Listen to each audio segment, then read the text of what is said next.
So as we get to variation 4, the sostenuto 3-2 variation, I suggest that you keep an ear and an eye on the timpanist. Sometimes in some halls it's hard to hear the timpanist, and sometimes just the visual aspect of being able to see where that strike of count 1 happens, dum, da-tika, da-tika, da-tika, da-tika, da-tika, dum, da-tika, is very helpful in keeping everything together in this section. How you mute the timpani is going to be another issue, and you're going to need to discuss that with percussionists, but we tend to use either the moon gel or some kind of a washcloth or something like that to help mute the timpani in this section, which does help with clarity. Moving on to variation 5, con silenzio. This particular term can be a hard one to find in various dictionaries. Christine Ammer's A to Z of Foreign Musical Terms defines this as with vigor, and I like that particular definition a lot. It seems to be reflective of this section.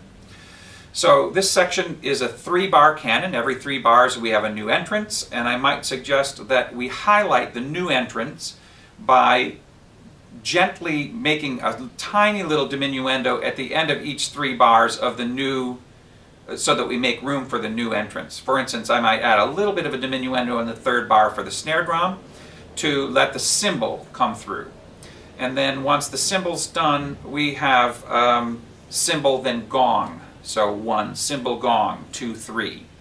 And then a little bit less so that we can get the vibraphone in, presenting the bum bum bum bum bum bum bum bum bum bum.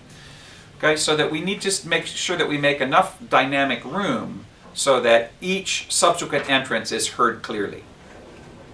At 223, you have, as a conductor, a decision to make. And there are 2 schools of thought here. One is to go into 1,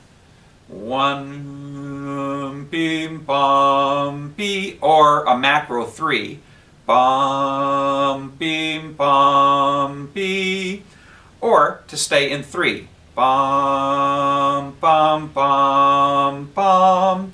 There are advantages to all of these, but my personal suggestion is that you consider staying in 3 for several reasons. One, it keeps the music moving forward. It keeps the energy moving forward. As soon as you go into macro, there's a tendency to want to fall back on your heels in terms of both tempo and energy, and my personal opinion is that that's not what you want here.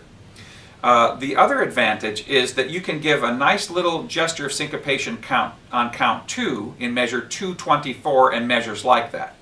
D, D, D, to help define where to place the and of 2 for the brass. This occurs obviously in several times as as the piece moves along. And whether you're in macro or micro beats at this point, by the time you get to 241 or 242, you're going to want to go back into 3 if you haven't stayed in 3 already.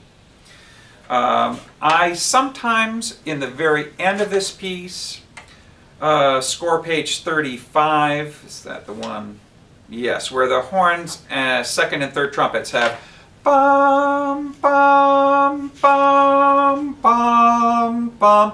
I will sometimes conduct that as a macro because there's nothing in the micro to conduct. There's nothing else. There's no rhythmic propeller to make that go. In any case, for the last 4 bars, I would go back into 3. And I think that is the end of my discussion. I hope you've enjoyed this discussion of the piece. If you have any questions at all about this piece, please feel free to email me here at Ohio State. Thank you so much.